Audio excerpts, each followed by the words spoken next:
kasih ya Tuhan. Engkau Tuhan yang sanggup, Engkau Allah yang sanggup melakukan segala perkara atas kehidupan kami. Terima kasih Tuhan buat hari ini. Kami bersuka cita bersama-sama dan kami akan menyanyikan kasih setia Tuhan. Kami akan menyanyikan kemurahan Tuhan. Terpujilah nama Tuhan. Kita berikan tepuk tangan sekali lagi buat Tuhan Yesus. Katakan haleluya.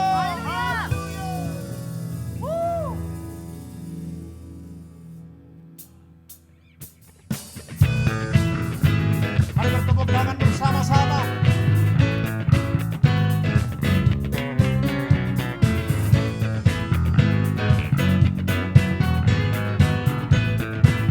Sama-sama katakan. Apa yang tak pernah dilihat mata, yang tak pernah didengar telinga,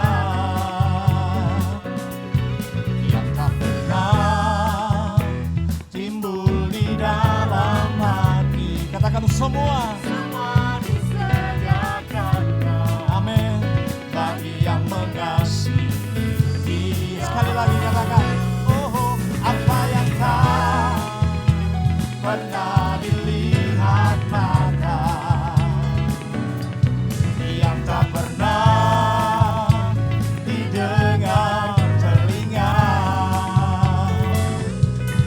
yang tak pernah timbul di dalam hati, semua disediakannya bagi yang mengasihi Dia.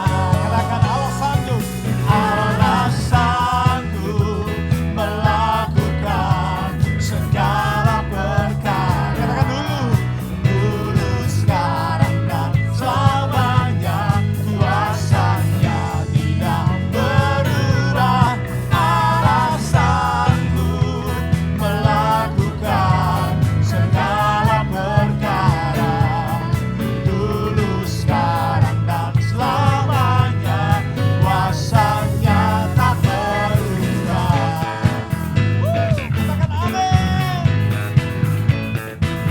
Haleluya. Apa yang tak pernah dilihat mata, yang tak pernah didengar telinga, yang tak pernah timbul di dalam hati, semua disediakannya bagi yang mengasihi Dia. Ayo semua katakan yang di rumah. Allah sanggup melakukan segala perkara. Jemaat yang ada di rumah, Tuhan Yesus sanggup melakukan segala perkara. Tidak berubah. Allah sanggup melakukan segala perkara. Dulu, sekarang, dan selamanya, kuasanya tak berubah. Allah sanggup melakukan segala dulu, sekarang, dan selamanya, kuasanya tidak berubah. Allah sanggup melakukan segala perkara. Dulu, sekarang, dan selamanya, kuasanya tak berubah. Dulu, sekarang, dan selamanya. Dulu, sekarang, dan selamanya. Dulu, sekarang, dan selamanya, kuasanya tak berubah.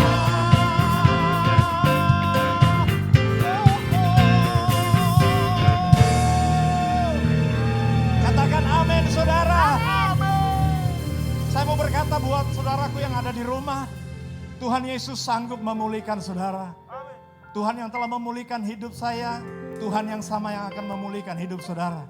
Katakan, Allah sanggup melakukan segala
Yesus kita sanggup melakukan segala perkara.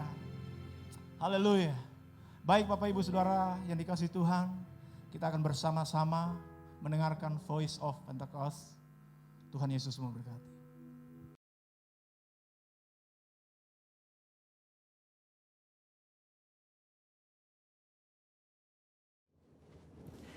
Shalom saudara. Saya percaya hari ini kita semua dalam keadaan yang luar biasa baik. Voice of Pentecost kali ini akan membahas tentang warisan rohani. Kita saat-saat ini sedang ada dalam masa yang menggairahkan dengan dibangkitkannya generasi Yeremia, di mana anak-anak muda sedang dipakai Tuhan secara luar biasa. Namun, untuk mereka bisa bergerak sesuai dengan tujuan Tuhan, maka bagian kita sebagai orang tua adalah mempersiapkan warisan bagi mereka. Amsal 13 ayat 22a menyatakan, orang baik meninggalkan warisan bagi anak cucunya. Ayat ini mengajarkan bahwa harus ada warisan yang diberikan bagi anak cucu. Yang dimaksud tentu bukan warisan harta kekayaan, tetapi warisan nilai-nilai kehidupan yang membentuk dan mengajar anak-anak untuk hidup benar di hadapan Tuhan. Kenapa kita sebagai orang tua harus meninggalkan warisan rohani? Warisan menjadi penting karena kita sedang memberikan dasar berpijak yang kuat untuk mereka meneruskan apa yang sudah dibangun sebelumnya, sehingga mereka tidak perlu memulai dari nol. Justru dengan warisan yang kita berikan kepada mereka akan membuat generasi Yeremia akan bergerak lebih cepat, membangun lebih banyak dengan dampak yang jauh lebih besar. Warisan rohani yang seharusnya didapat oleh seorang anak adalah yang pertama, keteladanan. Dalam hal ini, keteladanan dalam beribadah dan melayani Tuhan. Mari kita lihat kehidupan Samuel. Sejak kecil Samuel sudah berada dalam lingkungan bait Allah dan terbiasa mengenakan jubah dan baju efod dari kain lenan yang dibuatkan ibunya. 1 Samuel 2 ayat 19 mencatat, setiap tahun secara rutin ibunya memberikan jubah imam kepada anaknya. Ini adalah gambaran kesetiaan dan kesungguhan dari seorang ibu yang menginginkan anaknya tumbuh menjadi seorang pelayan Tuhan. Hasilnya adalah Tuhan justru memilih Samuel menjadi imam dibandingkan dengan kedua anak imam Eli sendiri yang hidup dalam dosa. 1 Samuel 2 ayat 26 mencatat bahwa Samuel yang muda itu semakin besar dan semakin disukai, baik di hadapan Tuhan maupun di hadapan manusia. Samuel mendapat pijakan untuk langkah awalnya sebagai seorang imam melalui kesetiaan ibunya. Sedangkan Hofni dan Pinehas kehilangan pijakan itu dikarenakan sikap ayahnya yang hanya mempedulikan jabatan dan fasilitas sebagai imam serta menghormati anak-anaknya lebih daripada menghormati Tuhan. Orang tua yang tekun berdoa, tekun membaca Alkitab, dan setia melayani Tuhan menjadi contoh yang akan ditiru oleh anak-anaknya. Menjadi teladan adalah inti dari menolong anak-anak untuk berkembang secara rohani. Anak-anak mengamati kita ketika kita sama sekali tidak menyadarinya, merekam dalam pikiran dan hati mereka setiap rinci dari sikap dan tindakan kita. Seringkali, teladan dalam hal beribadah jauh lebih efektif dibandingkan dengan perintah untuk beribadah. Orang tua harus hidup dalam kebenaran dan iman untuk bisa mewariskan hal-hal rohani kepada anak-anaknya. Orang tua jangan hanya menyuruh anak berdoa dan membaca Alkitab setiap hari, tapi jadilah teladan dalam berdoa dan membaca Alkitab setiap hari. Pentingnya kita sebagai orang tua untuk kita memperkenalkan Yesus Kristus sebagai Tuhan dan Juru Selamat sedini mungkin kepada anak-anak kita. Sehingga sebagaimana kita menerima keselamatan, demikian juga anak-anak kita diharapkan akan menerima Yesus Kristus sebagai Tuhan dan Juru Selamat mereka. Yang kedua, ketaatan. Ketaatan kepada Tuhan dan tidak berkompromi dengan dosa dan kecemaran, atau yang disebut hidup yang berintegritas. Sebelum anak-anak belajar menanggapi suara Allah, mereka pertama-tama harus belajar menanggapi suara orang tua mereka.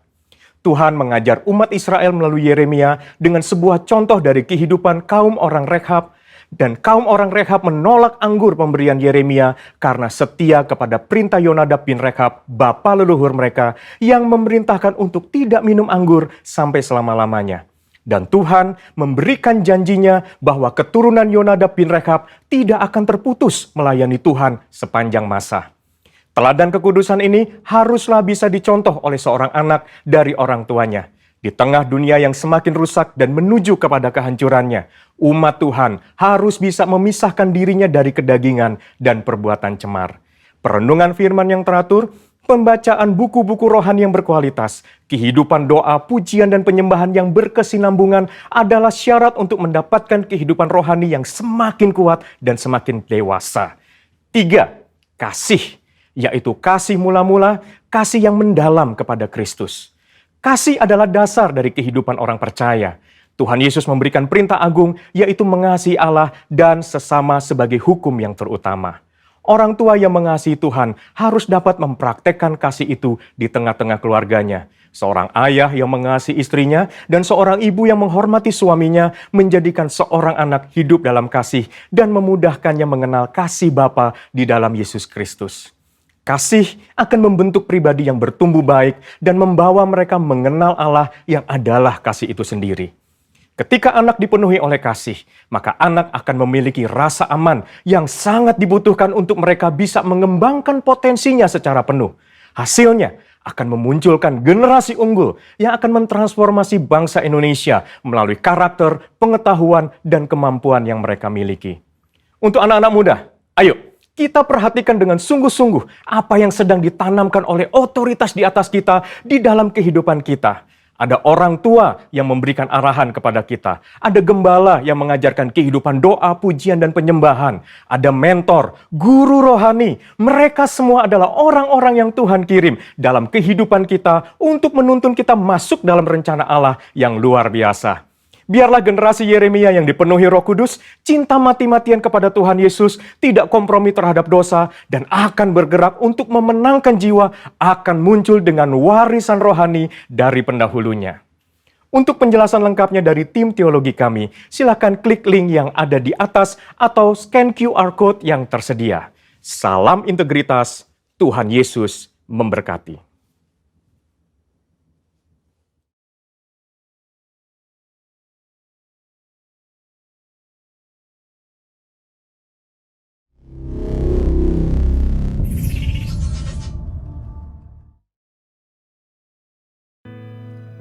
Terima kasih buat kesetiaan-Mu atas kami. Terima kasih buat kasih-Mu yang besar yang Kau limpahkan bagi kami semua, Tuhan.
Mari kita nyanyikan bersama sekali lagi.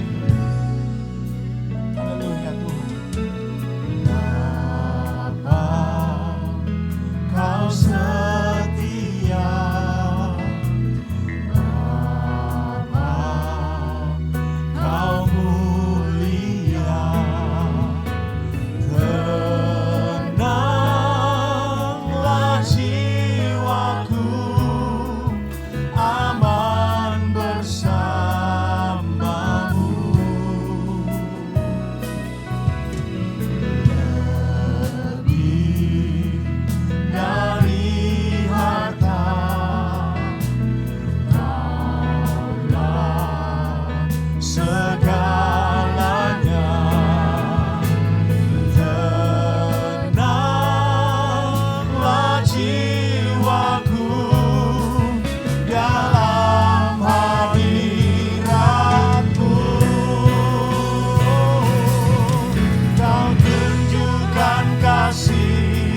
segenap hidupku, dan beri damai di hatiku.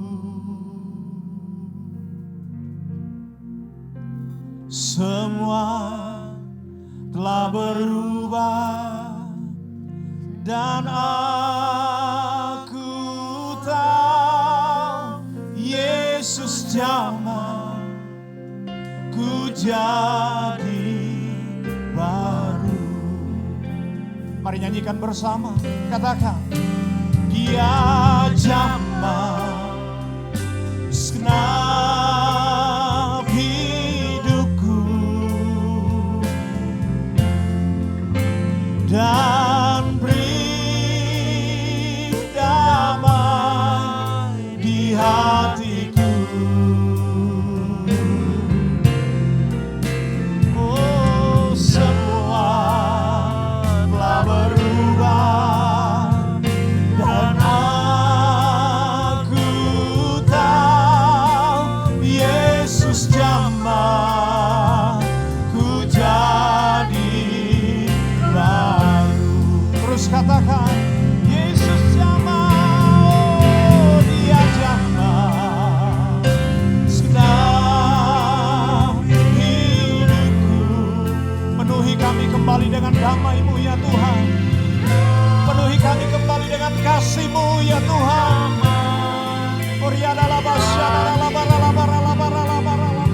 Oh, dengan iman kami katakan, semua telah berubah dan aku tahu Yesus jamah ku jadi baru. Saudaraku yang ada di rumah, katakan dengan imanmu, Dia jamah, Dia jamah segenap hidupku,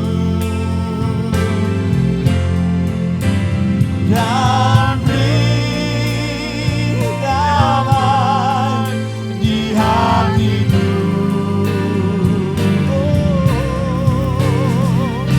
Semua telah berubah dan aku tahu Yesus jamah ku jadi baru. Biar musik naikkan nyanyian ini. Mari saudaraku yang ada di rumah dimanapun saudara berada, mari kita berdoa bersama-sama kepada Tuhan.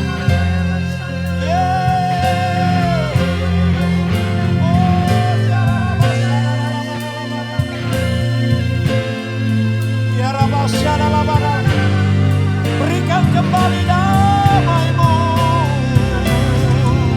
penuhi Tuhan, penuhi Tuhan.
Terima kasih buat pemulihan yang Tuhan sudah berikan bagi kami. Damai sejahtera-Mu ada kembali atas hidup kami. Tuhan kembali memulihkan kami gereja-Mu. Terima kasih Tuhan, terima kasih. Di dalam nama Tuhan Yesus, kami sudah berdoa dan mengucap syukur.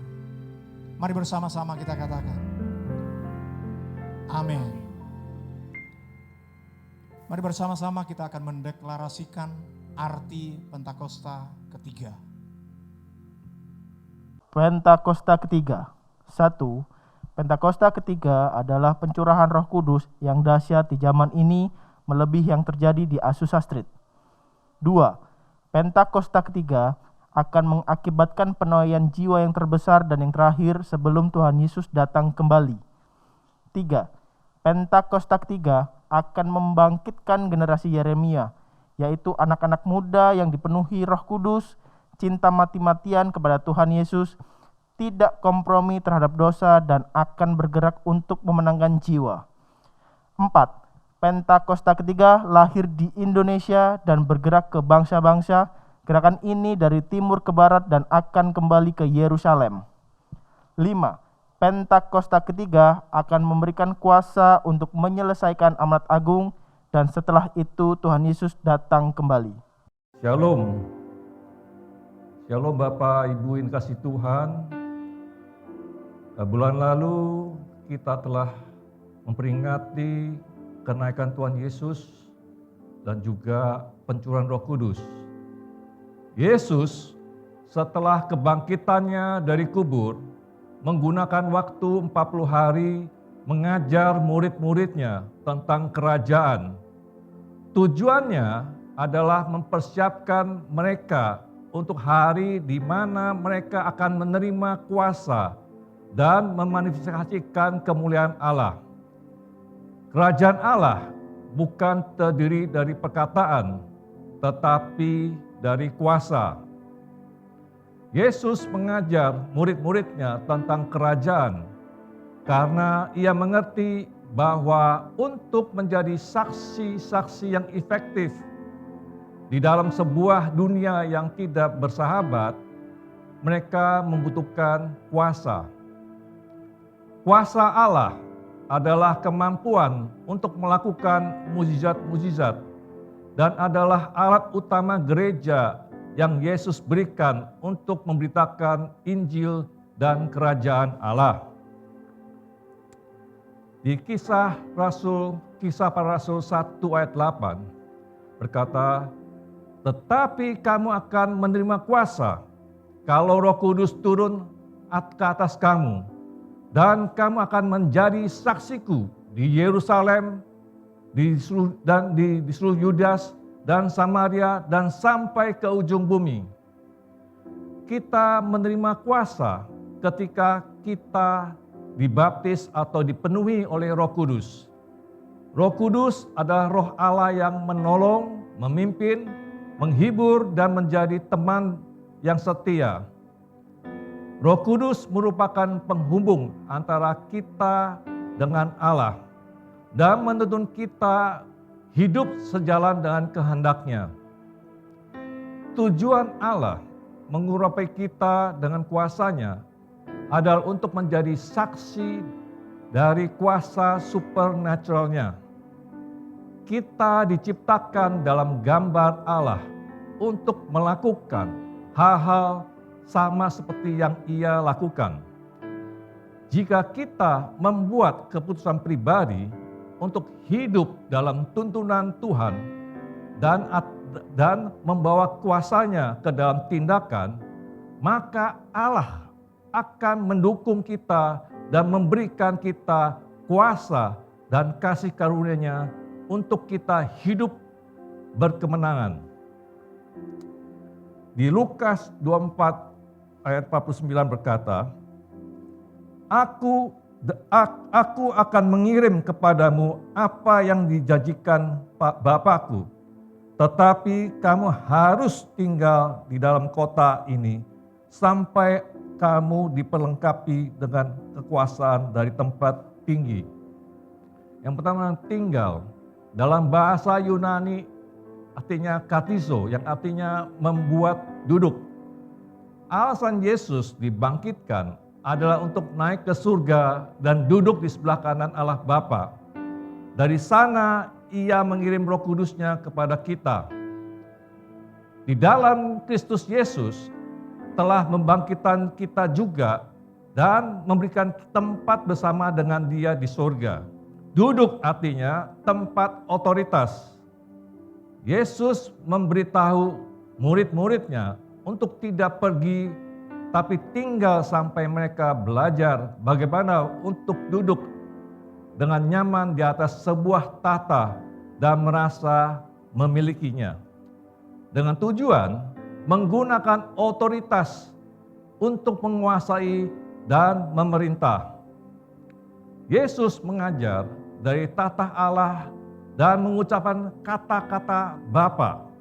Itulah sebabnya Ia mengajar dan berkata-kata dengan penuh kuasa dan otoritas. Kita perlu belajar untuk melakukan hal yang sama. Setiap kali kita memberitakan Injil, kita harus melakukannya dari tahta otoritas. Dan kita akan mendapatkan dukungan dari Allah. Yang kedua, kata diperlengkapi artinya mengenakan. Inilah yang dilakukan urapan Roh Kudus. Jika kita diperlengkapi dengan Kristus yang dibangkitkan, kita menjadi satu dengan Dia. Di Roma 13:14 berkata, "Tetapi kenakanlah Tuhan Yesus Kristus sebagai perlengkapan senjata terang, dan janganlah merawat tubuhmu untuk memuaskan keinginannya."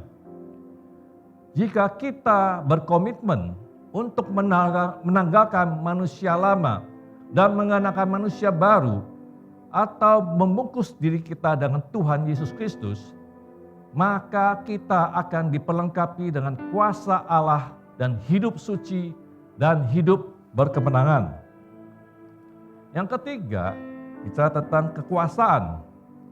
Kekuasaan atau dinamo yang menggambarkan segala sesuatu yang dapat Allah lakukan melalui kita.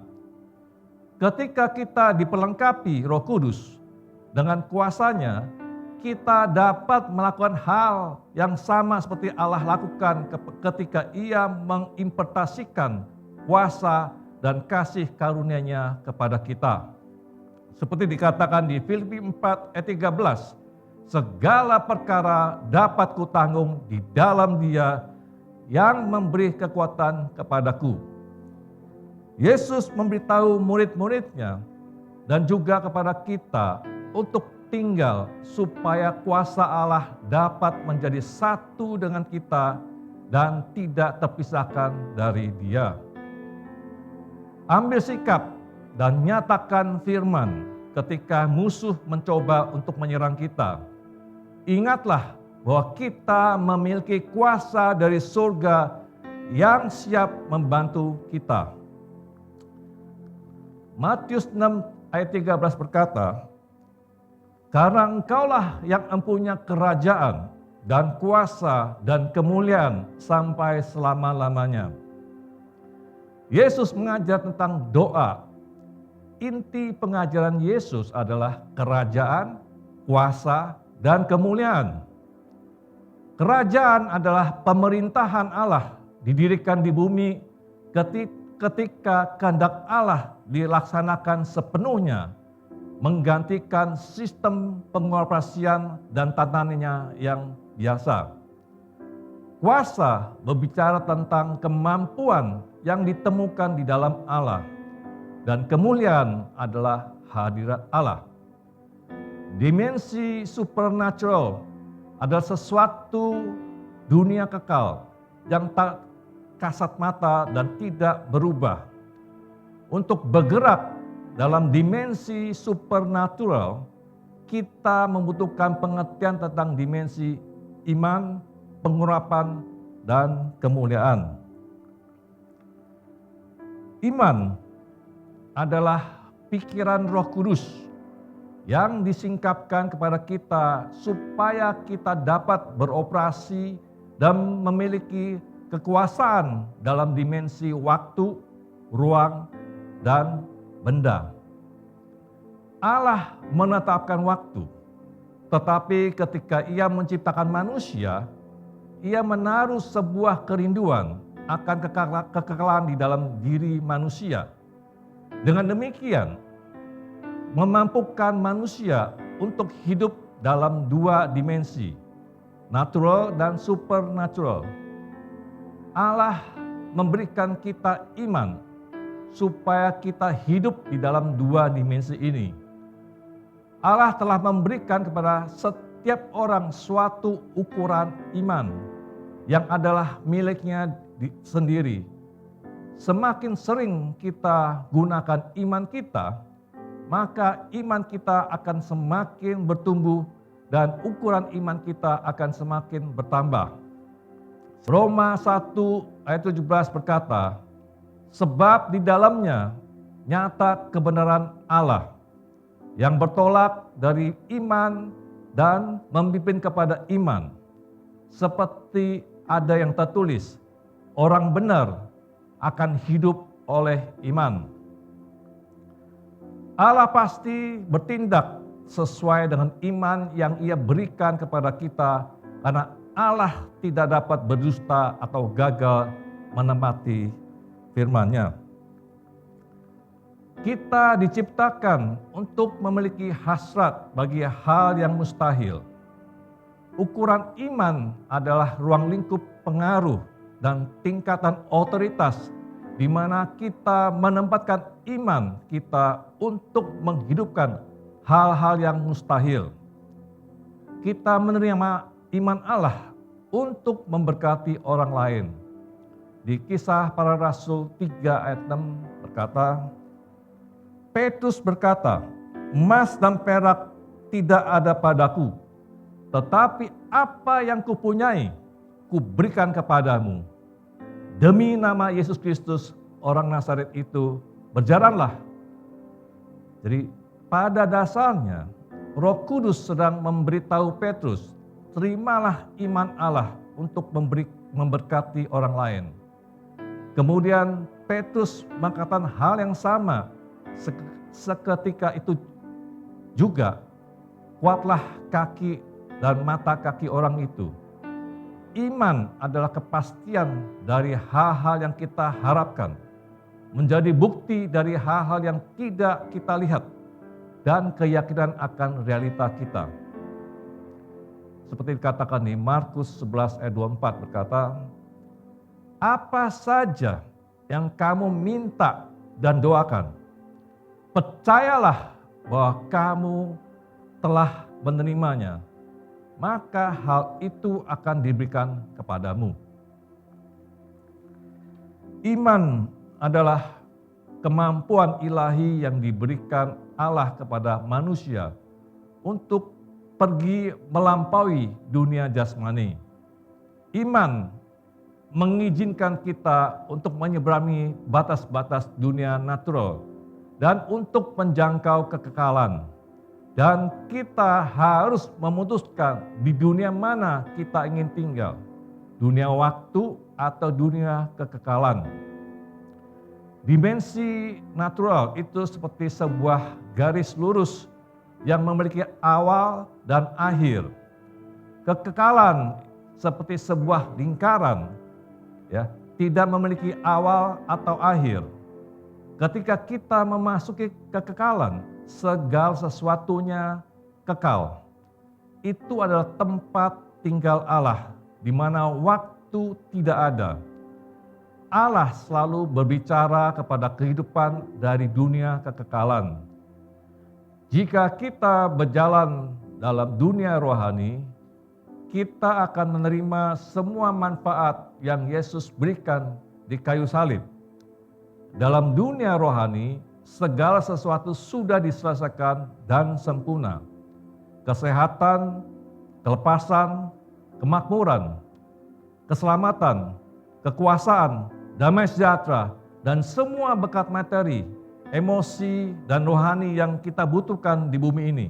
Iman membuat hal yang mustahil menjadi mungkin karena iman memiliki kekuasaan dan kendali atas hukum, ruang, dan benda. Iman adalah sekarang. Allah tidak membutuhkan waktu dan Ia tinggal di dalam yang sekarang.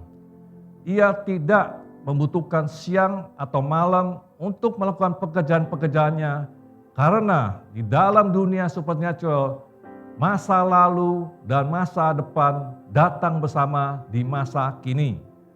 Dari sudut pandang Allah, masa depannya bisa menyebu masa kini.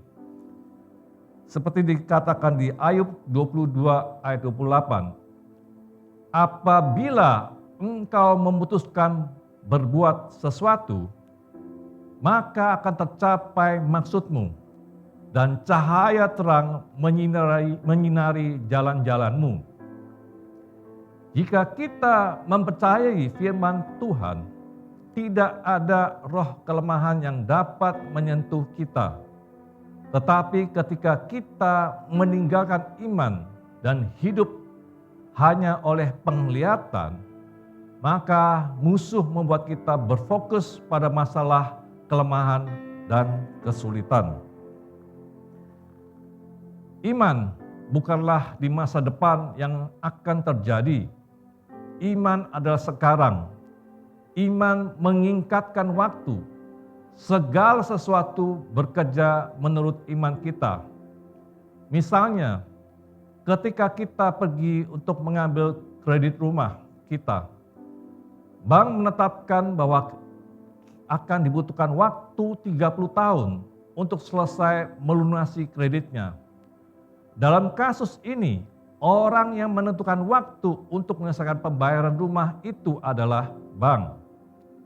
Tetapi jikalau kita menentukan waktu dengan menggunakan iman kita dan melunasi kreditnya hanya dalam waktu 5 tahun, maka dengan iman kita mengizinkan Allah untuk secara supernatural membawa ke dalam dunia natural sumber-sumber yang kita butuhkan untuk menghindarkan kita dari menjadi budak hutang untuk periode waktu yang lama. Dengan kata lain, kita mengizinkan Allah untuk mengirimkan penyediaan ilahinya. Jika kita melakukan ini, kita mematahkan hukum waktu. Kita tunduk kepada penyediaan Allah, bukan hutang. Kita membuat rencana-rencana kita menurut iman, bukan menurut waktu. Kita percaya bahwa Allah akan melunasi pinjaman itu hanya dalam waktu 5 tahun. Iman mengubah hal-hal yang tidak dapat dilihat menjadi sesuatu yang pasti, sesuatu yang nyata. Ini terjadi sekarang, bukan di masa depan. Allah telah memberikan kita iman dan Ia sudah memberikannya kepada kita untuk menerima semua yang Ia janjikan. Allah melihat kesembuhan, kemakmuran, dan kebahagiaan kita karena Ia sudah melakukan itu semuanya. Kita aktifkan iman kita untuk mempercayai mukjizat-mukjizat yang tampaknya mustahil.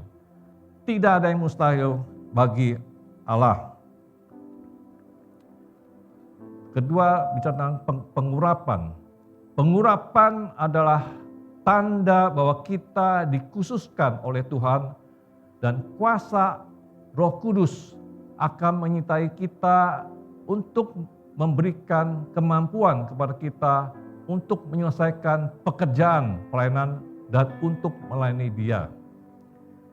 Di Perjanjian Lama, imam besar dan raja harus diurapi terlebih dahulu sebelum melakukan tugasnya. Pengurapan memberikan tanda bahwa pekerjaan orang tersebut adalah sangat mulia, kudus, dan berat. Sehingga tanpa pencurahan kuasa dari Roh Kudus, pekerjaan tersebut tidak akan terlaksana dengan baik.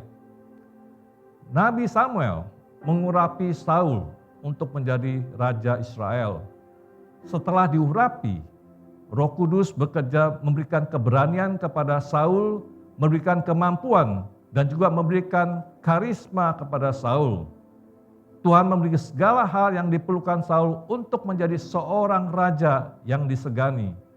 Semua kelebihan yang Tuhan berikan kepada Saul adalah demi kepentingan umatnya, yaitu Israel. Allah mengurapi kita di zaman ini adalah untuk melaksanakan amanat agung. Pengurapan diaktifkan oleh iman yang menuntut tindakan. Apabila kita tidak menuntut pengurapan, maka pengurapan juga berhenti atas kita. Pengurapan Roh Kudus mempersiapkan kita untuk memanifestasikan kemuliaan Allah.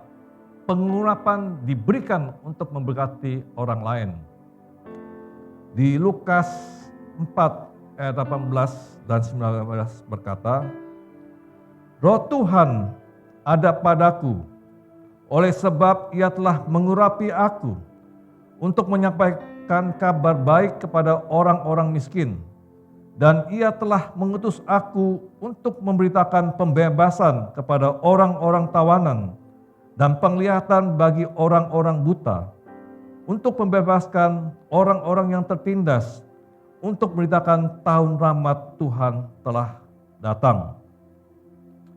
Jadi pengurapan Roh Kudus turun ke atas Yesus dan juga kepada kita untuk diberi kuasa mengusir setan-setan dan membebaskan orang-orang tawanan, menyembuhkan orang sakit, memberitakan Injil, dan mengadakan mujizat-mujizat.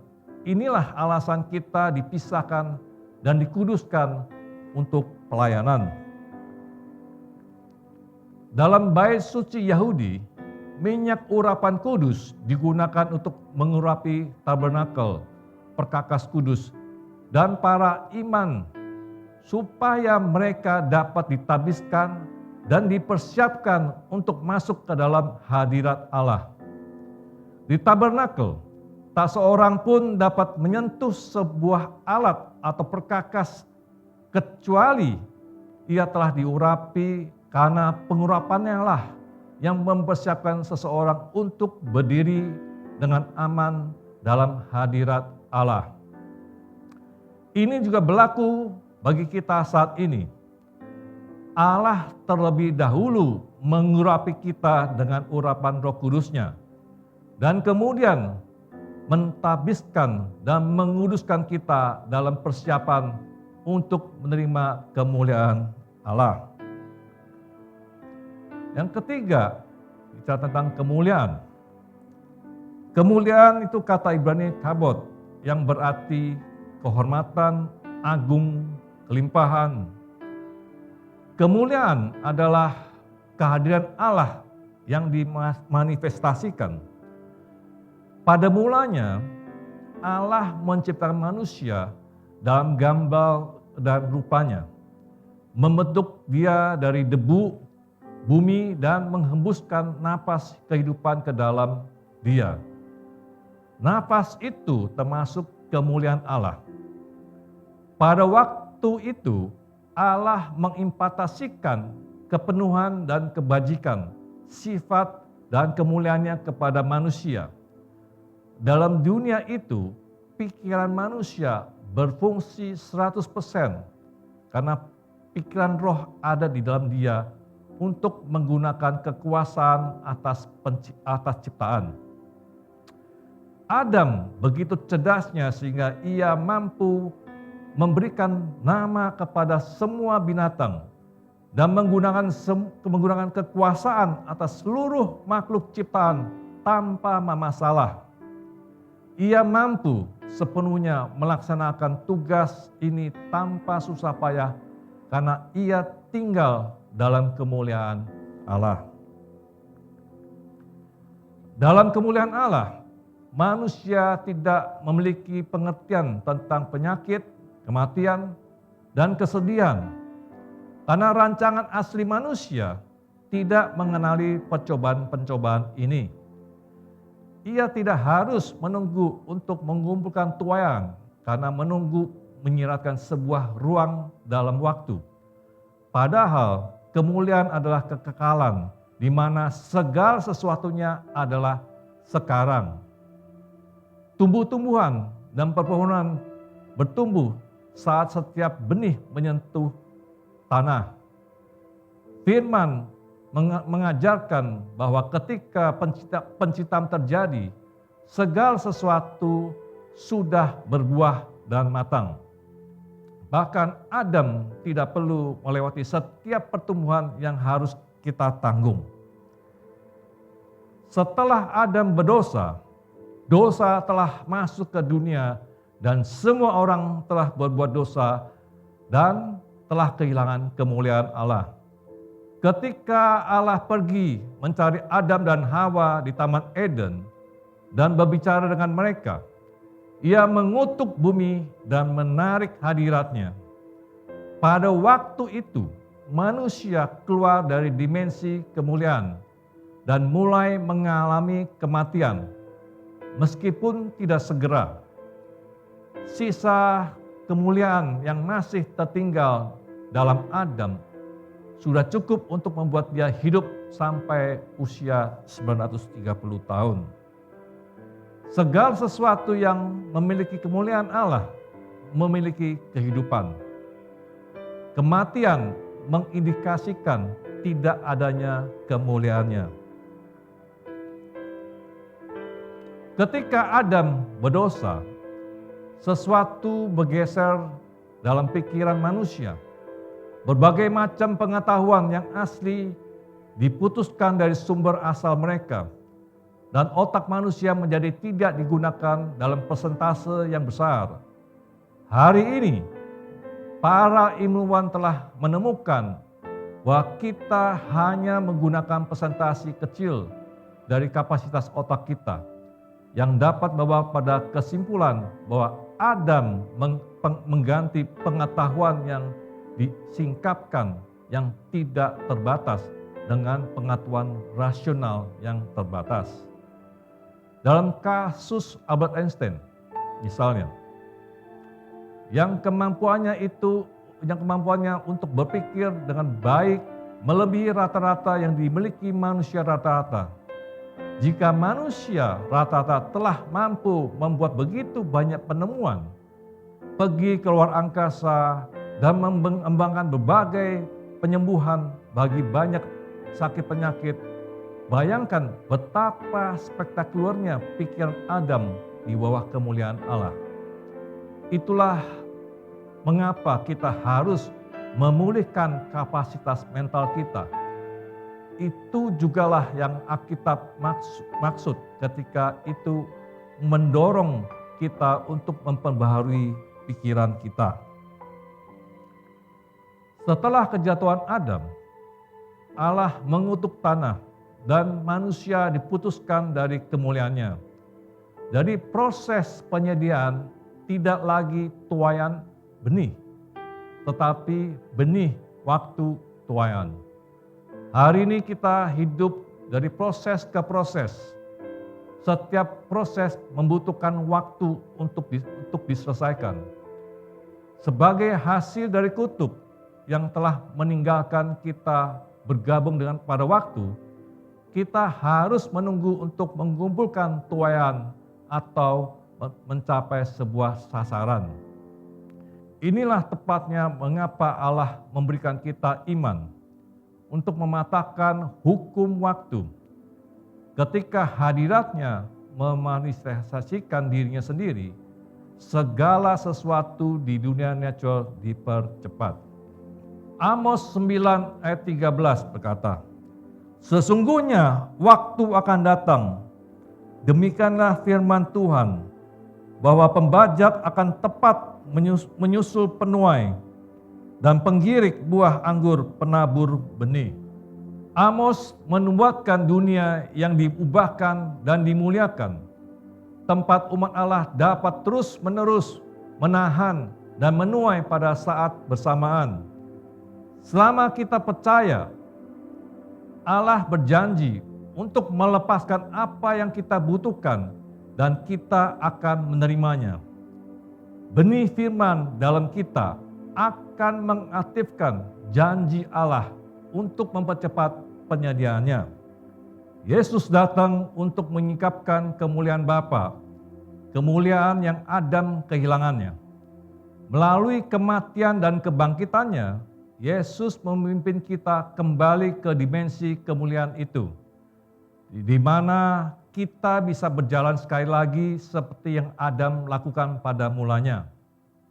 Segala sesuatu kemuliaan Bapa, kebaikan, atribut, karakter, sifat, kuasa, otoritas, dan kasih karunia-Nya dimanifestasikan dalam Anaknya.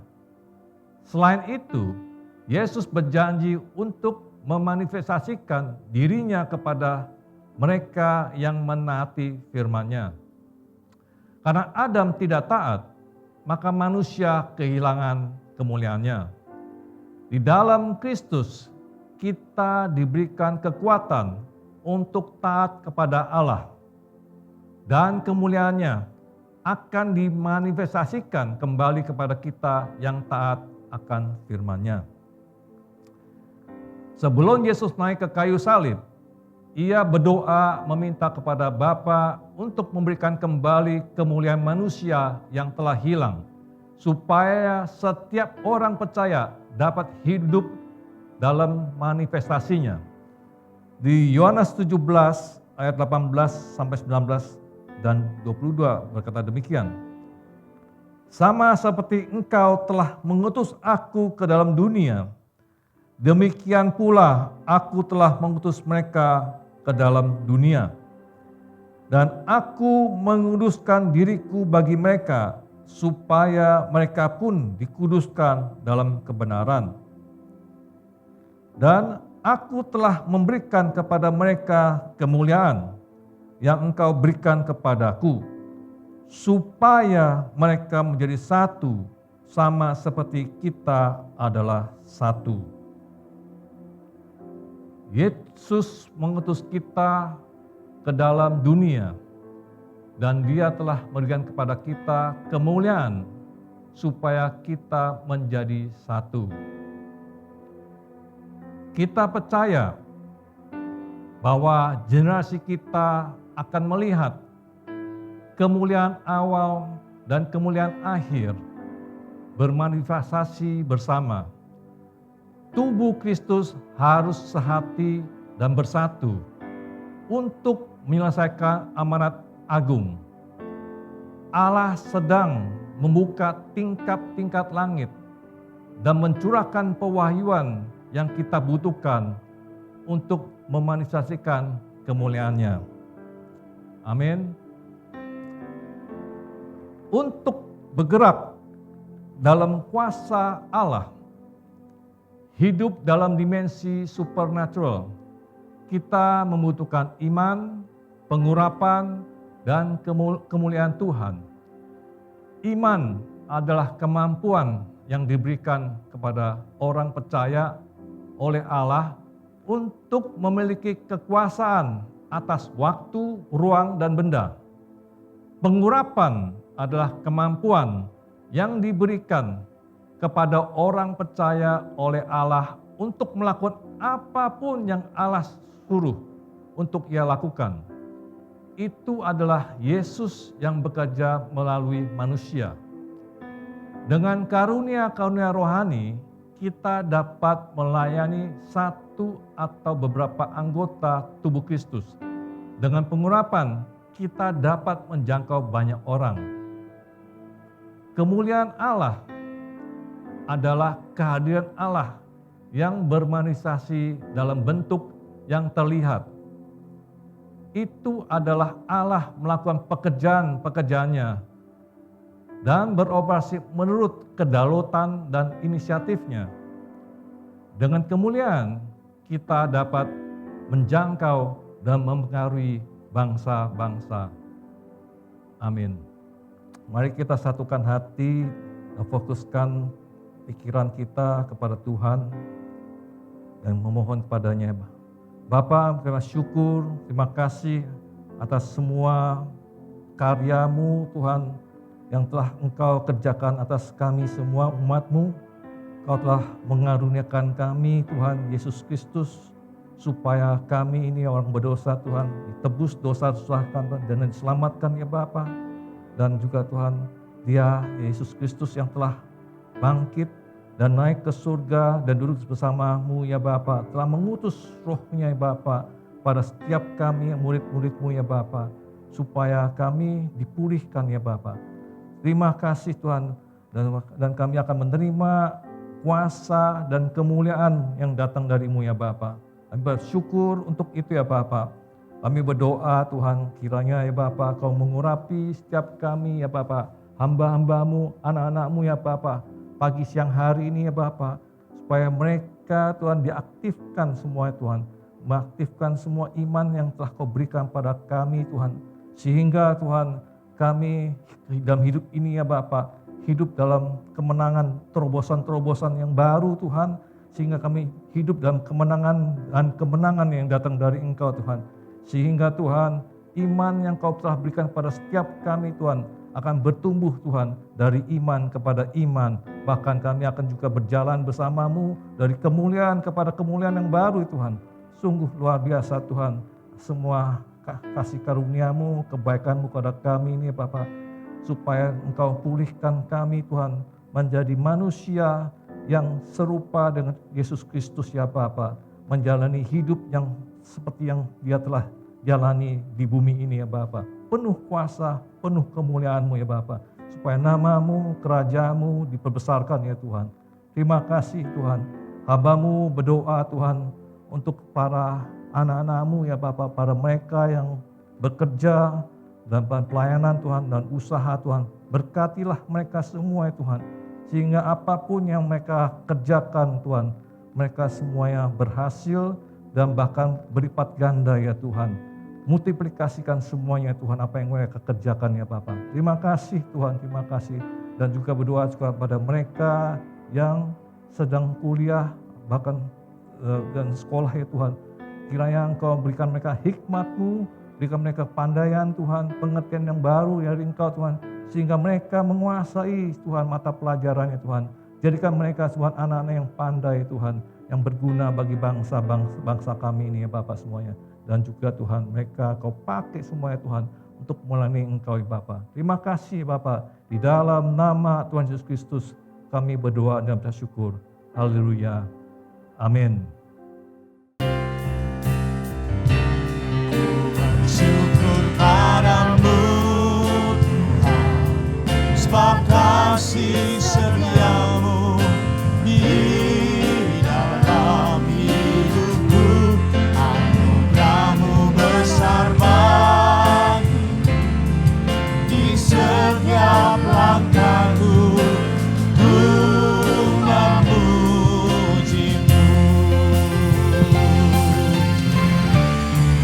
Bersyukur padamu Tuhan, sebab kasih setia-Mu di dalam hidupku. Anugerah-Mu besar bagiku, di setiap langkahku ku memuji-Mu. Ku memuji-Mu, ku memuji-Mu, ku memuji-Mu,